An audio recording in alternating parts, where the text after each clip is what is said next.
Breaking news చూస్తున్నాం. రంగారెడ్డి జిల్లా కోకాపేట్ గండిపేట ప్రాంతాల్లో సంచరిస్తున్న చిరుత ఎట్టకేలకు చిక్కింది. మంచురేవుల ఫారెస్ట్ టెక్ పార్క్ లో ఏర్పాటు చేసిన బోనులో చిరుతపులి చిక్కింది. దీంతో ఆ చిరుతపులిని మరికాసేపట్లో జూ పార్కు తరలించనున్నారు అధికారులు. అటు చిరుతపులి దొరకటంతో స్థానికులు ఊపిరి పీల్చుకున్నారు. గత కొన్ని రోజులుగా చిరుతపులి సంచరిస్తుండటంతో స్థానికులు భయభ్రాంతులకు గురయ్యారు. ఎట్టకేలకు చిరుతపులిని ఫారెస్ట్ అధికారులు పట్టుకోవడంతో స్థానికులు హర్షం వ్యక్తం చేస్తున్నారు. ఇదే విషయంపై మరింత సమాచారం మా ప్రతినిధి కిరణ్ మనకు అందిస్తారు. కిరణ్,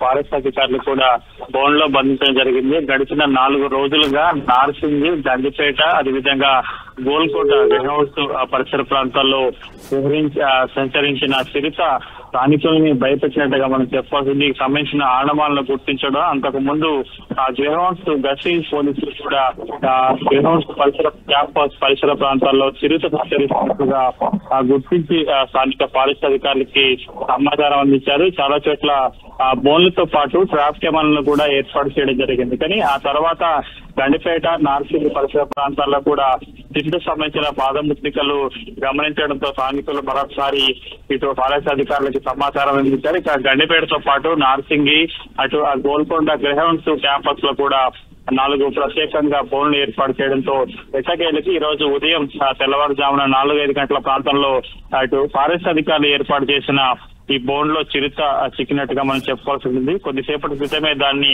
అట్లా బోన్ లో చిక్కిన చిరుతను స్థానిక జూ పార్క్ తరలించారు. గతంలో కూడా హైదరాబాద్ నగర శివారు ప్రాంతాల్లో, ముఖ్యంగా ఇటు కాటేదాన్ ఇండస్ట్రియల్ ఏరియాలో కూడా చిరుత